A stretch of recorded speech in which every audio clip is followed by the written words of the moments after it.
Akaniambia huyo si ni mtu. Nikamwambia huyo sio mtu, amefika. Kweli yule baba hakujificha. Alipofika pale akawasalimia wale waganga wale. Alivyowasalimia baadaye akacheka kwa nguvu sana. Nakumbuka kuna lambalamba mmoja alikuwa anaitwa Ali. Akamwambia, wewe Ali, umekuja kuingilia vijiji vya watu, unajifanya unajua sana. Sasa mimi nitakacho kufanyia, ukimponesha huyu binti, nitakukabidhi funguo zangu za kichawi. Yani akipona akarudi kwenye nafasi yake na ajihuzuru kuwa mchawi, kwa sababu mimi ndiyo mkubwa wa hapa, nikiwa nasikia na mama yangu anasikia. Yule mganga akamwambia kwamba hujanifundisha kazi, na mimi kama nitashindwa kumponesha huyu binti, basi nitakukabidhi uganga wangu uchukue. Kwa hiyo wakawa ni watu ambao wanapingiana. Basi baadaye yule baba akawa ameondoka. Alivyoondoka yule mganga, yani kwa wale ambao wamepitia kwa waganga, nikiwa nazungumza hivi wanaelewa. Usiku ulipofika kaanza kunifanyia vitu vingi vya ajabu, yani kuna vitu wanaleta kama ni damu vimekoroga, yani vinanuka, wanakupa unakunywa, mara unatolewa usiku sana unapelekwa mapanda njia, umebebeshwa lichungu la moto, unafika pale unapigwa, wanasemaga nyungu, unachanjwa chale. Yani akawa ndo kama maisha yangu. Ilikuwa 2012. Nikakosa amani kabisa. Lakini baadaye nilikuja kutulia, nikakaa sawa. Na baada ya hapo yule baba yule, kwa sababu yule mganga aliniambia kwamba hao watu wanaokusumbua utaona tu mmoja baada ya mwingine, mimi hawajanifundisha uganga na hawajui nilikotoka. Basi mimi kipindi hicho nilikuwa sijaokoka. Akili zangu na ufahamu wangu nilikuwa nategemea nini? Waganga.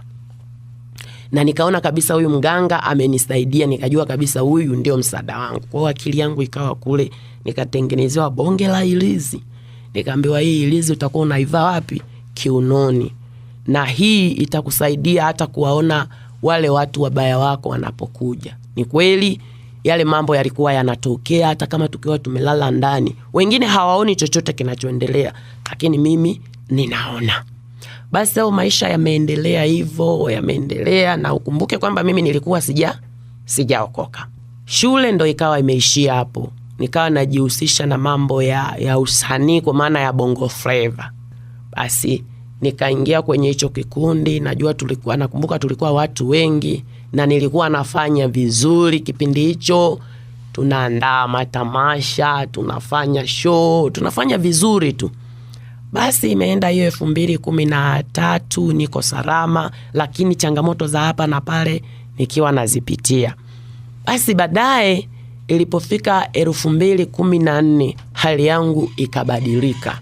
Nikaanza kuumwa, nikawa naumwa, nikawa ni mtu ambaye sina amani. Maisha tena yakarudi ya kwenda kwa waganga.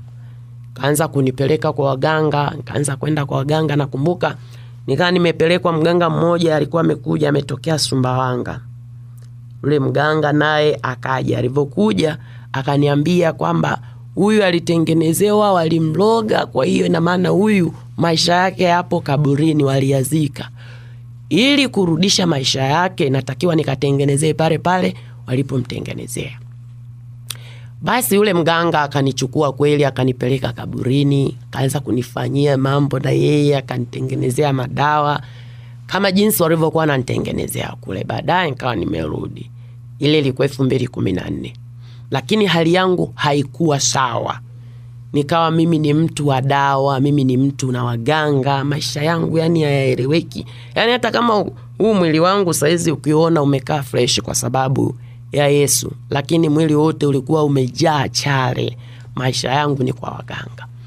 Basi tumeenda hivyo. Nakumbuka huo mwaka 2010 ngapi, 14 kapita. Ilivyopita ikaingia 2015 nikiwa na changamoto ya maisha vile vile. Baada ya hapo ilikuwa ni mwezi wa 7. Ule mwezi wa 7 tulikuwa tumeandaa tamasha, kwa maana yani nikisema tamasha unaweza ukanielewa, ila nikizungumza nikisema kwamba tulikuwa tumeandaa show huwezi kunielewa, kwa sababu kipindi hicho tulikuwa ni wasanii wa Bongo Flava. Tukawa tumeandaa. Tulivyoandaa ilikuwa ni siku ya Ijumaa, twende tukafanye ile show yetu. Tukaondoka, tukajiandaa kwa sababu mwanzo nimekwambia kabisa maisha yangu yakawa ni kwa waganga, na kuna mganga aliniaminisha kuniambia kwamba wewe ni mtu mmoja mkubwa sana lakini unafuatiliwa sana. Sasa ile siku ilikuwa ni siku ya Ijumaa ambayo ilikuwa ni siku ya show. Tumeandaa, wenzangu wamejiandaa, tumerekodi ukumbi, kila kitu. Asubuhi nimeamka ili nijiandae. Pale nyumbani kuna kisima, nikainama ili nichukue lile gereni nichote maji. Ile nainama tu nikasikia hapa kiunoni nikaa nimepigwa na kitu kizito mpaka nikachuchuma. Nakumbuka nilipiga kelele nikasema mama. Mama kaniambia nini, na wewe umeshaanza maruweruwe yako, kwa sababu alikuwa ameshanizoea. Nikasema hapana mama. Nikamwambia nimepigwa na kitu kizito sana, nikachuchuma, sikuweza hata kunyoka. Baada ya hapo nikaingia ndani. Wenzangu wakaja kuniangalia pale, nikamwambia jamani mimi sitashiriki show kwa sababu ni mgonjwa. Kuna kaka mmoja tulikuwa tunaimba naye, na sasa hivi nadhani yuko hapa Tabora, na alikuwa anajiita Keiputa. Basi yule kijana alihuzunika sana, akasema itakuwaje, ngoja niende kwa mtaalamu wetu. Kaenda kwa ule mtaalamu, akaleta midawa, nikatumia, lakini hali iko pale pale, yani hiki kiuno ni kama kimefungwa. Basi mama yangu na yeye akajitahidi kutafuta dawa. Kuna waganga waliokuwa wananiagua wakaja kufanya dawa, lakini wapi. Ilikuwa saa 3 asubuhi mpaka ilivyofika jioni. Ilivyofika jioni nikaanza kuhisi, yani naona kabisa mimi ni mtu wa kufa. Yani kila nikikaa hivi naona jeneza mbele yangu, naona kaburi mbele yangu. Nikamwambia mama, mimi leo nakufa. Mama kaanza kulia na niambia, ni maneno gani wewe unazungumza? Nikamwambia mama, ni kweli tena mimi leo nakufa. Akasema acha kuzungumza hivyo bwana. Nikamwambia mama, mimi leo, nikamwambia nitie ndugu zangu wote niwaage. Basi wale waliokuepo karibu wakawa wamekuja. Alivyokuja nikamwambia msiondoke. Nakumbuka hiyo siku tulikaa mpaka saa 6 usiku. Wakitaka kuondoka na wakataza, naambia kaeni na mimi basi tuagane hata kidogo. Basi wanaona huyu naye amejipoteza, yani amekata tu tamaa, yani ni mtu ambaye amepoteza matumaini. Basi ilivyofika saa 6 wenzangu wakashikwa na usingizi, wakaenda kulala. Kile kitendo cha kwenda kulala, wale wachawi wakawa wamekuja mle ndani wakiwa kama watu 12. Na pale nyumbani, ile nyumba ilikuwa ina vyumba 3 na sebule 2. Ina maana walivyofika mle ndani kuna mwanga fulani ulitokea. Ule mwanga ulipotokea nikaona wamevizarisha vile vyumba. Ina maana vyumba jumlisha na zile sebule vinakuwa kama vyumba 5, vikawa 10. Kwa hiyo kile kitendo mimi nikashindwa kuelewa niko wapi. Baada ya hapo wakanichukua mimi. Walivyonichukua wakaniweka kwenye shimo ambalo nikiligusa hivi hilo shimo lina utelezi. Nikaanza kujiuliza, hivi haya ninayofanyiwa ina maana mama anaona haoni? Nikaanza kupiga kelele, napiga kelele, mama hasikii. Lakini nilichokuja kukisikia baadaye, nikasikia mama analia na ndugu zangu wanalia. Nikaanza kusema, watu wanalilia nini? Nikaanza kila nikimuita mama, naambia mama, unalia nini? Mama hanisikii, lakini yani wao wanachokifanya ninakisikia na ninaelewa kabisa, na sauti za watu pale naelewa fulani analia. Nikaanza kuwaza, ina maana hawa wanalia. Ina maana watu wakiwa wanalia msibani na kuwa unaelewa. Nikaanza kuwaza, ina maana mimi nimekufa au vipi? Nikamuita mama kwa nguvu, nikasema, mama, mimi sijafa. Mama yuko analia, anasema hapana, mwanangu hajafa, haiwezekani. Basi pale wakamuita, kuna mganga mmoja alikuwa kijiji fulani. Alivyokuja akafanya mambo yake, anaongea mganga, nasikia anasema mimi nimeshindwa, na wananzengo kwa maana ya majirani wameshasogea. Akaja mganga mwingine akasema nimeshindwa. Walikuja siku hiyo hiyo, acha yule wa mara ya kwanza wa asubuhi. Ina maana jumla akawa kama ganga 5 ambao walifika hiyo siku. Baadaye mama alilia sana, wanamnyamazisha, hataki kunyamaza. Nakumbuka kuna shangazi yangu mmoja hivi akawa anamfokea mama. Ambia, sasa wewe hata kama ukilia, ukilalamika, ukisikitika, huyu mtu kama kufa ameshakufa. Wewe ona saizi mpaka kunyosha unanyosha, unahangaika tu. Baba hakuwepo, akampigia simu babangu. Walivyompigia simu babangu, nasikia alichokijibu kwenye simu kwa sababu alikuwa ameweka round speaker. Yani kila kilichokuwa kinaendelea mimi nilikuwa nakisikia, ila wao hawanisikii.